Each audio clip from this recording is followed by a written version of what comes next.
Sebetulnya vaksin yang ideal itu diharapkan memenuhi beberapa kriteria. Yang pertama pasti keamanannya, yang kedua efikasi, yang ketiga adalah vaksin itu tidak boleh sampai mengganggu uji diagnostik. Ya, masing-masing kan mengklaim angka efikasi itu, dan sebetulnya angka-angka yang diklaim 90%, 92% itu adalah angka yang muncul di media sosial, bukan laporan resmi dari perusahaan itu.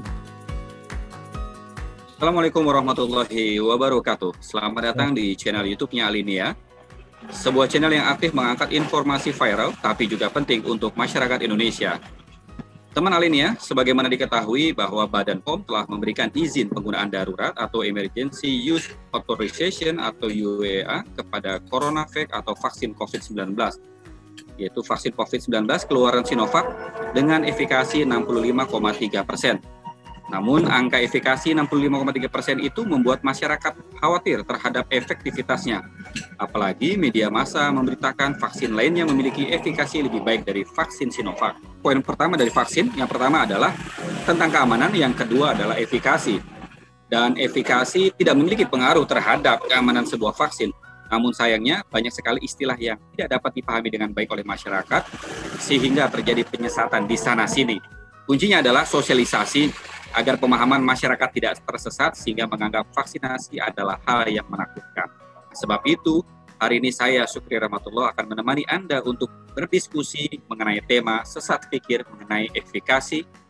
Dan untuk membahas tema menarik tersebut, saya tidak sendirian. Di tengah-tengah kita juga sudah hadir Guru Besar Ilmu Mikrobiologi Fakultas Kedokteran Indonesia atau FKUI, yang juga Kepala Lembaga Biomolekuler Agement, yaitu Profesor Amin Subandrio. Apa kabar, Prof?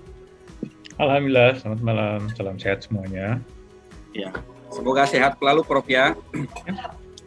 Baik, Prof, saat ini banyak sekali beredar istilah-istilah di masyarakat kita. Ada vaksin, ada vaksinasi, ada efikasi, dan istilah-istilah lainnya. Namun, Prof bisa nggak menjelaskan kepada kami semua, terutama secara awam ya, apa sih yang sebenarnya dimaksud dengan istilah-istilah tersebut tentang vaksinasi, vaksin, dan efikasi? Kita mulai dari vaksin dulu kalau gitu ya. Jadi ya. Vaksin itu adalah satu komponen, satu zat atau satu campuran yang diberikan kepada, ya kita bicara di manusia ya, karena ini juga bisa diterapkan di hewan. Jadi pada manusia yang diharapkan bisa membentuk antibodi terhadap bagian dari vaksin itu yang bisa merupakan bakteri atau virus ya yang utuh, atau bisa juga bagian-bagian dari bakteri atau virus, atau produknya ya. Nah, ini sudah dikenal sejak lama dan sudah diterapkan cukup luas. Kalau saya bisa cerita barangkali kenapa disebut vaksin itu sebetulnya istilah yang sebenarnya adalah imunisasi ya. Tapi disebut vaksin itu karena pada tahun 1796 itu ketika sedang rame-ramenya wabah cacar. Nah, itu ada seorang dokter namanya Dr. Jenner, bahwa orang-orang yang tinggal di sekitar peternakan sapi itu tidak menderita cacar ketika ada wabah. Kalau toh menderita, gejalanya ringan. Nah, kemudian beliau mengamati ternyata di sapi-sapi yang ada di peternakan itu juga ada cacarnya, cacar sapi tapi. Nah, cacar sapi itu pada manusia tidak menimbulkan masalah serius. Nah, karena beliau berpikir ini penyakit yang sama, mestinya disebabkan oleh virus yang mirip-mirip, ya, jadi mungkin ada kekerabatannya. Maka beliau mengambillah itu cairan dari blister ya, dari gelembung yang ada di kulit sapi itu kemudian dikuriskan ke seorang anak laki-laki di situ di kampung, yang di kampung di luar peternakan itu. Apa yang terjadi ketika wabah yang kemudian terjadi lagi, ternyata si anak laki-laki itu tidak sakit, ya, dan itu kemudian dicoba lagi ke beberapa orang. Ternyata memang mereka yang mendapatkan treatment tadi, artinya dikuris kulitnya dengan cairan cacar sapi tadi, itu bisa terlindungi dari cacar. Nah, dari situ mulailah disebarluaskan, semua harus dikuris. Nah, karena virus itu namanya virus vaksinia, maka prosesnya disebut sebagai vaksinasi. Nah, proses itu kemudian atau nama itu kemudian dipakai terus untuk proses imunisasi aktif, ya, namanya vaksinasi. Nah, jadi kita memahami bahwa vaksinasi itu adalah satu proses untuk membuat seseorang itu kebal terhadap infeksi. Dan penerapannya sudah banyak sekali. Saya yakin semua yang mendengarkan ini atau yang menyaksikan ini juga dari bayi sudah mendapatkan vaksinasi macam-macam. Ada BCG, ada MMR, ada mungkin tetanus DPT, ya, difteri, pertussis, tetanus. Itu macam-macam vaksin. Tapi tujuannya sama, untuk mencegah orang-orang itu dari infeksi. Nah, dalam pengembangan vaksin itu tentu kita tetap harus memperhatikan, tadi sudah disebut oleh Pak Sukri, ada dua faktor utama yang harus diperhatikan bahwa vaksin itu aman dan efektif. Ya, aman itu betul sekali. Beberapa vaksin yang pernah dicoba itu ternyata juga berpotensi menimbulkan beberapa gangguan gitu, ya. Nah, untuk mempersingkat cerita, bagaimana kita bisa menilai suatu vaksin itu aman? Ada dua hal yang dinilai, ya, secara sederhana, yaitu manfaatnya dan juga risiko yang mungkin ditimbulkan oleh vaksin. Risikonya bisa ringan, bisa berat. Antara lain, risiko yang lazim dialami oleh orang yang divaksinasi adalah pasti pernah merasakan juga kalau setelah disuntik, ya, disuntik apapun pasti sakit, namanya juga kulit dicoblos pasti akan sakit. Ya. Pegel juga, Prof. Ya, setelah berapa jam kemudian pegel, mungkin terus demam. Tapi kan sebagian besar kan hilang, ya, hilang dalam 1-2 hari, tidak mengganggu aktivitas sama sekali, tidak mengganggu fungsi-fungsi tubuh kita, dan itu bisa ditolerir. Nah, itu adalah risiko yang ringan, yang efek simpang, ya, adverse event, ya. Jadi kejadian efek simpang, bukan efek samping, tapi efek simpang dari vaksin. Tentu bisa juga ada yang berat, seperti misalnya vaksin dengue yang belum lama diluncurkan, itu juga ternyata ketika diberikan di satu negara ternyata menimbulkan masalah, sehingga kemudian harus ditarik. Nah, jadi itu adalah risikonya. Nah, benefitnya bagaimana? Nah, benefit itu ada beberapa juga yang bisa kita nilai, yaitu apakah vaksin itu bisa membuat seseorang kalau sakit tidak berat, ya, artinya mencegah morbiditas. Apakah kemudian kalau orang itu sakit tidak meninggal, artinya mencegah kematian. Yang ketiga, apakah orang itu kalau diberi vaksin kemudian menjadi tidak menular ke orang lain, ya. Nah, jadi yang keempat tentu kita harapkan bisa melindungi orang tersebut dari infeksi berikutnya, ya. Nah, itu benefitnya. Nah, itu tinggal dilihat, kalau benefitnya besar sekali dan risikonya kecil, maka kita bisa menganggap itu sebagai vaksin yang aman. Satu lagi tentu terkait dengan ya, efikasi, Bagaimana Prof caranya kita mengukur efikasi dari sebuah vaksin? Ya, efikasi itu diukur ketika, jadi saya mau membedakan dulu antara efikasi dengan effectiveness. Ya, kan itu suka dicampur adukan. Ya, apakah vaksin ini efektif? Apakah vaksin ini efikasi? Itu dua hal yang berbeda, tapi ya beda tipis lah gitu ya.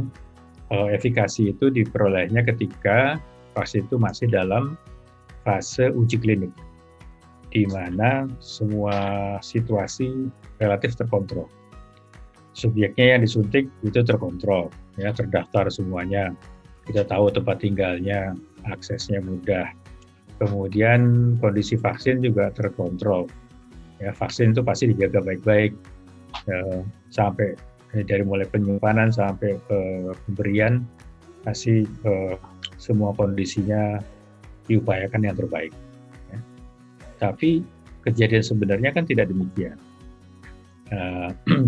Kita tahu kalau vaksinasi seluruh Indonesia misalnya, ada beberapa atau banyak bahkan daerah yang harus kalau untuk mencapai ke sana harus menempuh jalan yang sulit berhari-hari, ya, mungkin harus dibawa naik sepeda motor, naik perahu, bahkan harus digendong nyebrang sungai.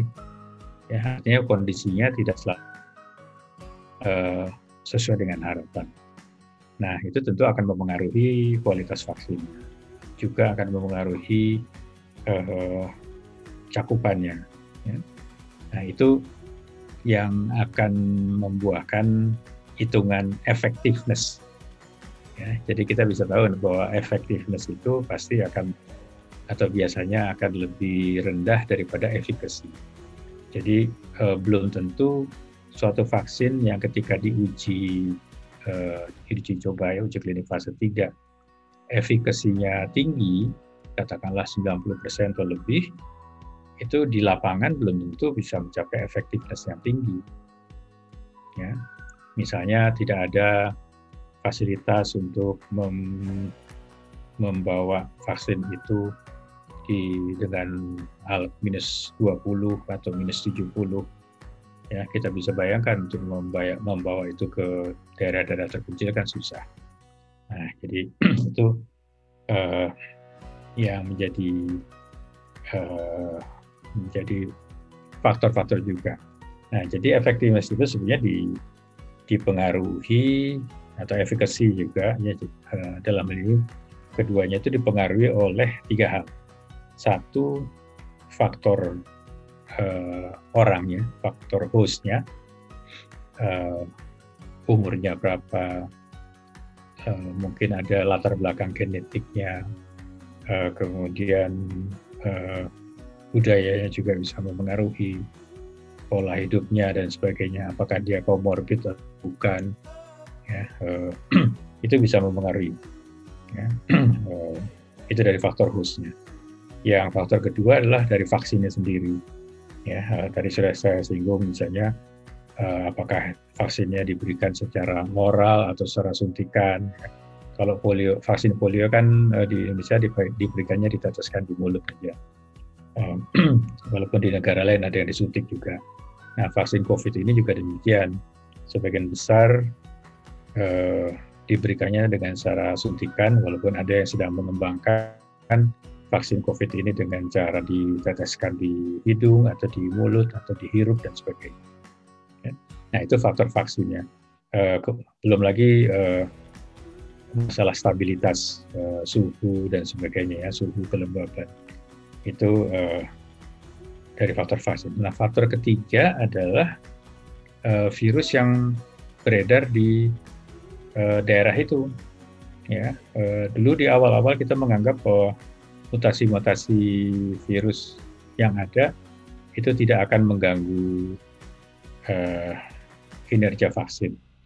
Tetapi saat ini kita mulai mengkhawatirkan, baru mengkhawatirkan ya, belum sampai pada keputusan untuk mengubah.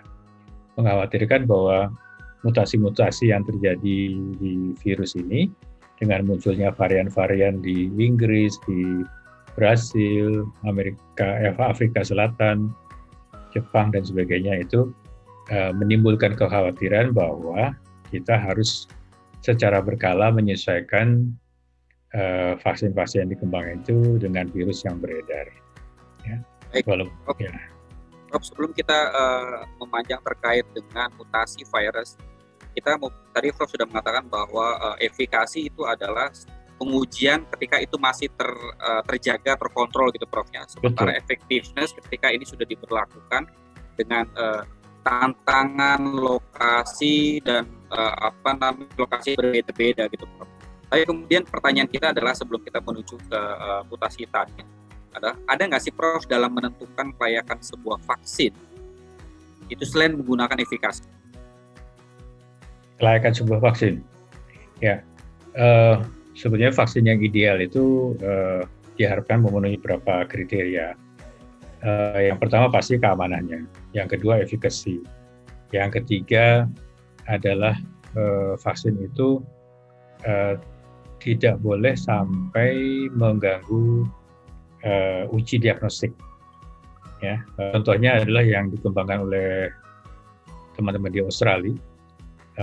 Salah satu komponen vaksin itu diambil dari protein virus HIV. Ya, bukan virus HIV lengkapnya, tapi salah satu komponen saja. Dan tidak menimbulkan HIV sebenarnya. Tetapi reaksi tubuh terhadap vaksin itu ternyata menyebabkan antibodi terhadap protein itu jadi tinggi, dan itu menyebabkan orang itu kalau dites HIV jadi positif. Nah, jadi vaksin itu dibatalkan, artinya risetnya di stop.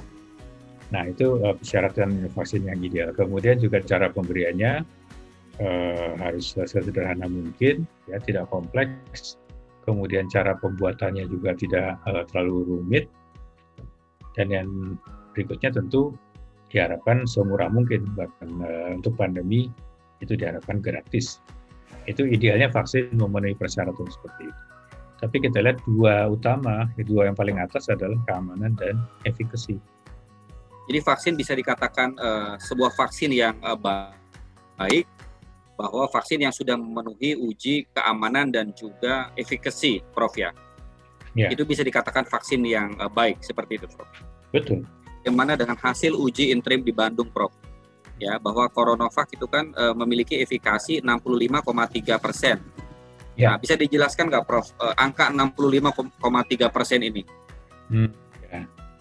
Oke, jadi kita memang mesti memahami betul bahwa angka 65,3% itu tidak berarti bahwa apabila 100 orang divaksin, 65 orang akan kebal, yang 35% akan tidak kebal. Tidak demikian sebenarnya, ya, interpretasinya. Jadi itu ada cara menghitungnya sebenarnya, ya. Jadi kita melihat dalam uji klinik yang di Bandung itu, kan subjek dibagi dua, dari 1.620 subjek itu 810 misalnya itu menerima vaksin, dan 810 lainnya menerima suntikan yang tidak ada vaksin, placebo. Tapi ketika disuntik, ketika studi itu dimulai dan berlangsung, tidak satu pun orang-orang di situ yang tahu. Jadi petugas, subjeknya itu tidak ada yang tahu apakah suntikan itu mengandung vaksin atau tidak. Ya, yang tahu itu hanya yang memberi kode aja. Nanti kode itu baru bisa dibuka apabila sudah selesai atau dianggap perlu untuk dibuka. Jadi sampai dengan studi selesai sebetulnya tidak ada yang tahu bahwa orang itu menerima vaksin atau placebo. Nah, untuk menilai itu kita harus melihat di kelompok yang mendapat vaksin itu berapa orang yang terinfeksi, ya, dan berapa orang yang tidak terinfeksi. Nah, kita dapat jumlahnya kan, jadi misalnya yang terinfeksi itu kita sebut, kasih kode A misalnya. Yang tidak terinfeksi kita kasih kode B. Ya, total semuanya yang mendapat vaksin itu adalah A plus B. Nah, kemudian di kelompok lain yang tidak mendapat vaksin, itu juga dilihat pada akhir studi, Berapa orang yang terinfeksi? Kita catat jumlahnya adalah C. Dan yang tidak terinfeksi kita sebut sebagai D, delta. Ya. Sehingga jumlah semua yang tidak mendapat vaksin adalah C plus D. Dari situ kita bisa melihat pertama, risiko untuk terinfeksi pada mereka yang mendapatkan vaksin, kita kasih kode R1 ini ya, risiko 1 ini. R1 adalah tentu A dibagi A plus B, ya kan ya. Jadi jumlah yang terinfeksi dibagi jumlah orang yang mendapatkan vaksin. Itu adalah risiko terinfeksi pada kelompok yang menerima vaksin. Demikian juga pada kelompok yang tidak mendapatkan vaksin, ada risiko infeksinya yaitu C, ya, jumlah orang yang terinfeksi di kelompok yang tidak mendapat vaksin, dibagi dengan seluruh orang yang tidak mendapat vaksin itu. Jadi C dibagi dengan C plus D. Itu kita sebut sebagai R0. Ya. Jadi yang risiko 0. Hasil hitungan pertama yang kita peroleh adalah ada namanya risiko relatif. Risiko relatif itu membandingkan antara yang mendapat vaksin dengan yang tidak mendapat vaksin. Ya. Kita sebut sebagai RR ya.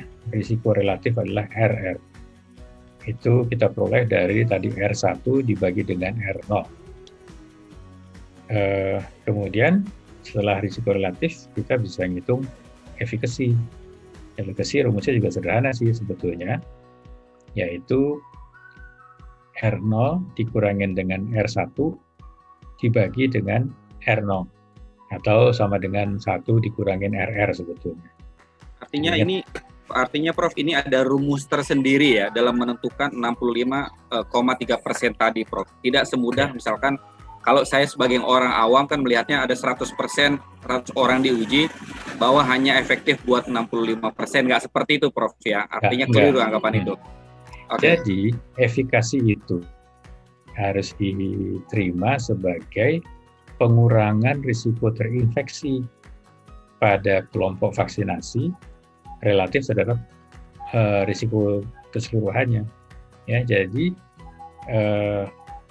kesimpulan awam yang bisa diambil adalah efikasi pengurangan risiko terinfeksi pada kelompok vaksinasi, ya, sekali lagi terhadap risiko dasarnya. Artinya pada orang yang memperoleh vaksinasi Sinovac, ya, sekali lagi pada orang yang menerima vaksinasi Sinovac, risiko terinfeksi COVID-19 berkurang sebesar 65%, ya, dibandingkan jika tidak divaksinasi. Bisa ditangkap ya? Ya, bisa ditangkap Prof. Artinya kalau saya katakanlah seperti Raffi Ahmad kemarin divaksin gitu Prof ya, artinya potensi saya terkena virus COVID itu berkurang 65% gitu Prof ya? Ya. Betul Prof? Betul. Baik, lalu saya coba membandingkan dengan hasil efikasi yang di Bandung ini Prof, dengan hasil uji yang di Turki, yaitu hasilnya 91,25% dan juga di Brasil yaitu 78%. Kenapa ya Prof, hasil vaksin ini efikasinya walaupun vaksinnya sama, tapi uji efikasinya berbeda-beda di setiap negara? Ya, kita perhatikan bagaimana studi itu dilakukan. Di Brasil misalnya, di Turki juga, mereka yang divaksinasi, artinya subjek penelitian itu adalah tenaga kesehatan. Sedangkan yang di Bandung tidak. Di Bandung adalah masyarakat umum yang kalau kita bandingkan risiko terinfeksinya, tentu lebih besar mereka yang ada di rumah sakit. Ya, tenaga kesehatan yang kerja di rumah sakit. Itu risiko terpaparnya akan lebih tinggi. Ya, dibandingkan dengan kalau kita masyarakat umum, ya, kecuali kalau memang di luar sana sedang wabah yang artinya penularan yang begitu tinggi sehingga sama risikonya seperti di rumah sakit, itu mungkin akan dapat angka yang kurang lebih sama. Nah, itu juga yang bisa mempengaruhi. Jadi jumlah orang yang terinfeksi baik di kelompok vaksin maupun kelompok placebo itu tinggi. Ya. Nah, kalau jumlah yang terinfeksi itu dari masing-masing arm itu tinggi, maka hitungannya akan lebih akurat, lebih representatif, ya, mewakili keadaan di lapangan sesungguhnya. Nah, faktor kedua lagi, di sana kalau saya tidak salah, mereka membagi itu risiko menjadi infeksi berat, kemudian dibedakan lagi risiko menjadi infeksi menengah, dan risiko menjadi infeksi ringan. Pada awalnya yang dimasukkan itu yang terinfeksi menjadi COVID yang berat dan menengah. Ya, itu yang menyebabkan angkanya awalnya sekitar 70% lebih, ya. Belakangan dimasukkanlah itu yang kelompok yang terinfeksi tapi OTG lah gitu ya, yang gejalanya ringan sekali. Itu semua dimasukin. Ya, dari situ kemudian angkanya berubah dari 70% menjadi 50% yang di Brasil. Ya, itu yang menyebabkan perubahan angka. Tapi sekali lagi, sebetulnya angka-angka itu semuanya belum angka final. Ya, semuanya itu kan masih merupakan interim report, laporan sementara yang dibutuhkan untuk bisa mengeluarkan emergency use authorization.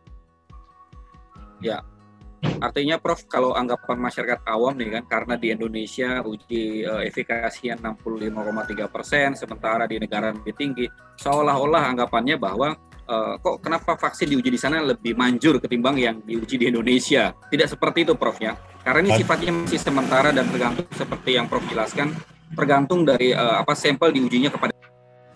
Betul. Uji itu akan sangat mempengaruhi angka-angka tadi. Yang tadi saya ibaratkan A, B, C, D itu pasti akan berubah-ubah. Tadi kita bicara dengan vaksin yang sama, yaitu Sinovac diuji di negara lain. Tapi bagaimana Prof dengan efikasi vaksin dari COVID lainnya, misalkan seperti Moderna, Gamaleya, Sinopharm, AstraZeneca, misalkan yang efikasinya lebih tinggi ketimbang di Indonesia. Apakah ini lagi-lagi terkait dengan kualitas daripada Sinovac itu lebih rendah efikasinya atau bahasa awamnya lebih rendah kemanjurannya ketimbang vaksin yang lain, Prof? Apa tanggapan itu keliru? Saat ini belum ada satupun studi yang membandingkan head to head ya, artinya membandingkan langsung antara vaksin A dengan vaksin B atau vaksin A dengan vaksin C, vaksin Sinovac dengan Gamaleya, vaksin Gamaleya dengan Novavax atau dengan Moderna atau dengan Pfizer. Belum ada satupun yang membandingkan secara langsung. Ya, masing-masing kan mengklaim angka efikasi itu. Dan sebetulnya angka-angka yang diklaim 90%, 92% itu adalah angka yang muncul di media sosial. Bukan laporan resmi dari perusahaan itu ataukah laporan resmi dari otoritas setempat. Ya, jadi bukan dari Badan POM setempat, bukan dari FDA dan sebagainya. Ya, semua itu berdasarkan hasil sementara, penilaian sementara itu. Jadi kita mesti waspada juga dengan angka-angka yang muncul di media-media tadi. Ya, artinya tidak bisa head to head, Prof ya, karena sampel yang diambil saja berbeda siapa yang disuntikan, Prof ya. Kecuali kalau head to head, sampelnya katakanlah sama, lokasinya sama begitu, Prof ya. Ya, tentu kalau misalnya 5 vaksin itu sama-sama diuji di Eropa, sama-sama diuji di Brazil, atau sama-sama diuji di Indonesia. Nah, baru kita bisa bandingkan. Ya, karena kinerja vaksin itu ya dipengaruhi oleh banyak hal, antara lain etnis, latar belakang genetik, kemudian gaya hidup dan sebagainya, usia, rentang usia itu juga sangat mempengaruhi. Baik Prof, bicara tentang efikasi yang hasil di Bandung itu ya tadi, Ini kan berdasarkan hasil uji klinis tahap 1 dan 2 dan hasil interim dari tahap 3 di Bandung. Tapi uji klinis tahap 3 di Unpad itu kemungkinan baru selesai Juni 2021. Apakah ada kemungkinan angka efikasinya berubah, Prof? Oh, bisa sekali. Lebih tinggi gitu? Bisa sekali. Bagaimana, dengan jumlah populasi yang lebih besar yang masuk dalam perhitungan, itu bisa memengaruhi hasilnya. Ya. Sangat bisa. Lalu bagaimana jika seandainya hasilnya kata di tahap 3 nanti ternyata di bawah, efikasinya di bawah 50%. Apakah kemudian vaksin ini bisa dan Bio Farma menarik vaksin tersebut, Prof? Ekstrimnya sih gitu. Jadi kalau kita mencermati rekomendasi WHO menyatakan selama di atas 50% efikasinya itu bisa dipergunakan. Ya, dalam situasi pandemi seperti ini. Ya, karena kita mesti mengingat bahwa suplai vaksin untuk seluruh dunia itu ya boleh dikatakan tidak sebanding atau belum sebanding dengan jumlah penduduk seluruhnya. Ya, jumlah penduduk seluruhnya kan 7 miliar, ya. Sedangkan kapasitas produksinya mungkin sekitar 6 miliar. Jadi selama masih di atas 50% itu masih dianggap layak untuk dipergunakan. Oke, artinya masih tetap menunggu hasil uji ketiga, Prof, ya. Itu masih menentukan artinya vaksin itu akan dilanjutkan atau tidak. Itu, Prof, ya. Betul. Dan itu berlaku untuk semua vaksin.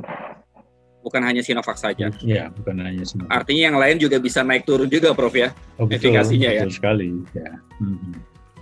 Baik, lalu gimana, Prof, dengan target pemerintah? Ini kan pemerintah sekarang sedang ada upaya untuk memvaksinasi 180 juta jiwa masyarakat Indonesia untuk mencapai kekebalan sampai herd immunity sampai 70%. Nah, efikasi vaksin ini punya pengaruh nggak terhadap rencana capaian tersebut, Prof? Tentu. Jadi kalau kita menganggap bahwa kita sebaiknya mengacu kepada effectiveness ya sebetulnya, itu kan hasil akhirnya ya. Jadi kita berharap bahwa effectiveness dari vaksin itu setinggi mungkin, sehingga kalau kita misalnya memvaksinasi 1.000 orang, itu kita harapkan bahwa ya mendekati 1.000 lah itu yang menjadi kebal. Ya. Karena kan target kita kan angka 180 juta orang itu kan munculnya dari jumlah populasi yang harus dibuat kebal dari populasi Indonesia sebesar 70%. Ya, 70-80% dari populasi Indonesia. Itu untuk bisa mencapai apa yang kita sebut sebagai herd immunity. Nah, capaian itu sebesar 70% dari populasi itu akan menjadi kebal. Itu sangat dipengaruhi oleh beberapa hal. Satu, ya tentu vaksinnya sendiri tadi ya. Kalau kita bisa menggunakan yang efikasinya atau efektivitasnya tinggi, tentu yang harus divaksinasi ya mungkin hanya sekitar 180 atau lebih sedikit. Yang dipengaruhi lagi oleh coverage, ya berapa persen yang bisa disuntikan. Ya, itu tentu kita harus menyuntikan misalnya untuk mencapai 180 juta tadi ya kekebalannya, maka mungkin yang kita suntik mungkin harus 190 atau 200. Ya. Belum lagi kita harus memperhitungkan kemungkinan ada vaksin yang rusak atau tidak terpakai. Nah itu kalau saya tidak salah sekitar 15%. Ya. Jadi itu yang kita perlukan untuk memastikan berapa sebetulnya vaksin yang harus disediakan. Kemudian berapa orang yang harus disuntik ya, untuk bisa mencapai kekebalan tadi, kekebalan herd immunity tadi.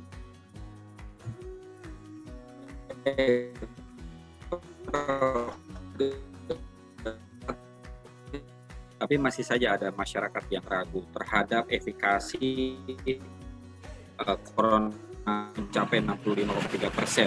Bahkan ada juga menganggap bahwa vaksin ini vaksin buruk dan abal-abal. Bagaimana meyakinkan mereka bahwa ini masih tetap bisa digunakan untuk menjaga kekebalan tubuh kita?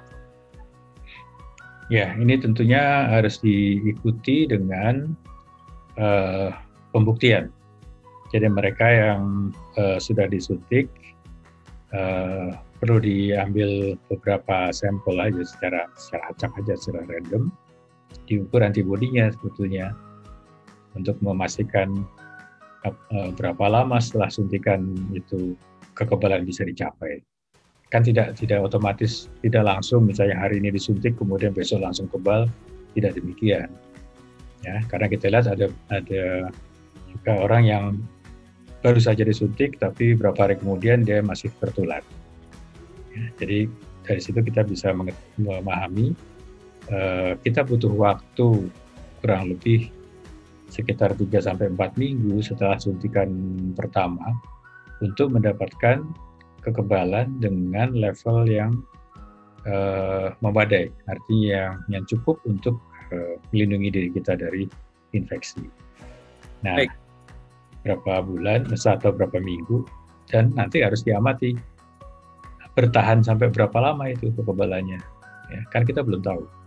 Belum ada satupun yang tahu.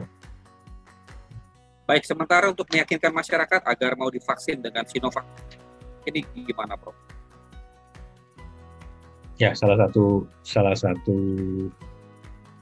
cara tentu ya, ini memang betul pertanyaannya bagaimana kita membangun trust dari masyarakat, ya kan, bahwa vaksin ini memang bermanfaat dan aman. Nah, dari hasil sementara yang diuji di Bandung itu sudah memperlihatkan bahwa sejauh ini tidak pernah dilaporkan adanya efek-efek simpang yang perlu mendapat perhatian. Ya, ada saja yang mengeluh tangannya pegel dan sebagainya, tapi tidak menjadi keluhan, dan itu hilang dalam beberapa. Jadi dari sudut keamanan itu bisa diterima. Nah, bagaimana dengan efikasinya? Nah, kita melihat juga tadi itu perbandingan risiko terinfeksi di kelompok yang tervaksinasi maupun yang menerima placebo. Ya, memang saat ini kita melihat yang terinfeksi itu jumlahnya relatif sedikit ya. Ini hasil sementara ini kalau saya tidak salah jumlahnya sekitar hanya 25 dari sekian banyak yang disuntik. Ya. Nah, itu juga menggambarkan risiko infeksi. Baik, Prof. Tadi Prof dari pernyataan sebelumnya Prof pernah menyinggung terkait dengan mutasi daripada virus ini yang terjadi di beberapa negara seperti London misalkan, di Inggris misalkan. Nah, kalau di Indonesia ini apa yang perlu kita waspadai dengan mutasi itu, Prof? Ya, tentu mutasi artinya virus yang bermutasi itu bisa berada di mana saja. Ya. Dan mutasi seperti itu bisa terjadi juga di mana saja. Kebetulan yang terdeteksi adalah awalnya di Inggris atau di Afrika Selatan, tapi kemudian dalam waktu 2-3 bulan sudah berada di sekitar Indonesia, kan, di Singapura, di Australia, Vietnam, Jepang bahkan melaporkan ada varian baru yang dari Brazil dan sebagainya. Jadi itu menggambarkan bahwa sesuai dengan sifatnya si virus itu, virus-virus itu kapan bisa bermutasi, dan mutasi itu secara acak. Nah, hanya mutasi-mutasi yang menyebabkan virus itu lebih, tanda petik, lebih fit untuk lingkungannya, itu yang akan survive, akan bisa bertahan hidup. Ya. Nah, kalau mutasi itu menyebabkan virusnya tambah lemah, ya pasti akan tereliminasi. Nah, itu suatu yang nature, satu yang alami, ya, karena virus itu juga kan makhluk hidup juga yang selalu berupaya untuk bisa bertahan di lingkungan yang baru. Ya. Jadi kita mesti mencermati itu. Ya. Yang kemudian dengan adanya vaksin yang sekarang mulai divaksinasi ke masyarakat, apakah itu cukup, Prof, untuk menghadapi mutasi virus yang baru ini?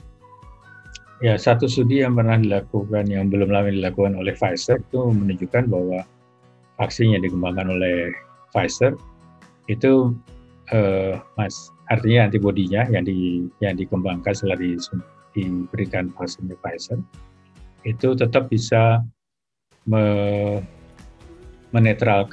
menetralisir virus yang bermutasi tadi. Ya, yaitu menunjukkan bahwa vaksin yang sedang dikembangkan saat ini masih bisa digunakan.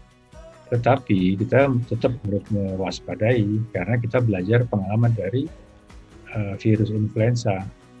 Virus influenza itu juga secara berkala dia berubah, ya, katakanlah yang tadinya bajunya merah kemudian berubah jadi baju hijau sehingga antibodi tidak bisa mengenali lagi. Nah, oleh karena itu untuk virus influenza secara berkala 2-3 tahun sekali WHO akan menetapkan vaksin yang boleh diberikan untuk periode ini adalah vaksin yang bisa mengcover virus ABCD misalnya. Nah, itu akan ditinjau ulang. Ada kemungkinan untuk SARS-CoV-2 ini juga seperti itu, tapi belum ada keputusan, belum ada kesepakatan apakah memang begitu ataukah vaksin yang ada itu bisa tetap dipakai walaupun ada mutasi-mutasi. Ya. Baik, artinya walaupun vaksin saat ini mungkin masih bisa untuk mengatasi virus yang mutasi itu, tapi kita harus tetap waspada dan tetap melakukan penelitian ya Prof ya, untuk lebih meningkatkan efektivitas vaksin ke depannya. Baik. Terakhir mungkin ada pesan yang ingin Prof sampaikan kepada masyarakat terkait dengan kepercayaan diri mereka dalam menerima vaksin. Ya, pertama tentu kita harus membangun kepercayaan, jadi meyakinkan kepada masyarakat. Pertama, bahwa COVID-19 ini betul-betul ada. Ya, karena survei menunjukkan bahwa masih ada masyarakat yang menganggap COVID-19 ini tidak ada. Nah, yang kedua, kita harus meyakinkan kepada masyarakat juga bahwa vaksin ini adalah satu upaya yang penting walaupun bukan satu-satunya. Ya, jadi upaya untuk bisa mengendalikan pandemi ini. Nah, yang ketiga, bahwa vaksin ini bukan urusan perorangan, bukan urusan pribadi, ya, karena pemberian vaksin ini pertama tentu betul akan membangkitkan kekebalan pada perorangan, tetapi ketika sekelompok orang sudah berhasil divaksinasi dan menjadi kebal, maka orang-orang itu pada gilirannya akan bisa melindungi orang-orang lain yang tidak mendapat kesempatan untuk divaksin. Atau mungkin ada indikasi kontra untuk divaksin, misalnya pada anak kecil, bayi, ibu hamil, atau orang-orang dengan komorbid tertentu. Nah, yang terakhir adalah sebelum ada vaksin, kita tetap harus menjalankan protokol kesehatan, mematuhi protokol kesehatan. Setelah ada vaksin, tetap kita tidak boleh meninggalkan protokol kesehatan. Karena vaksin ini bukan menggantikan 3M, ya, vaksin ini harus berdampingan dengan upaya 3M dan 3T itu. Ya. Jadi kita harus ingat bahwa tidak berarti begitu vaksin diberikan langsung pandeminya hilang. Tidak demikian. Ya. Terima kasih. Baik Prof, terima kasih banyak. Tadi saya garis bawahi bahwa urusan vaksinasi adalah bukan urusan pribadi atau perseorangan ya Prof ya, tapi yang urusan. Sekali lagi terima kasih banyak Prof Amir Subandrio atas waktu bersama kita. Saya pikir apa yang tadi disampaikan semuanya isi daging semua Prof. Terima kasih banyak. Selamat malam. Terima kasih, mudah-mudahan kita semua. Terima kasih. Assalamualaikum.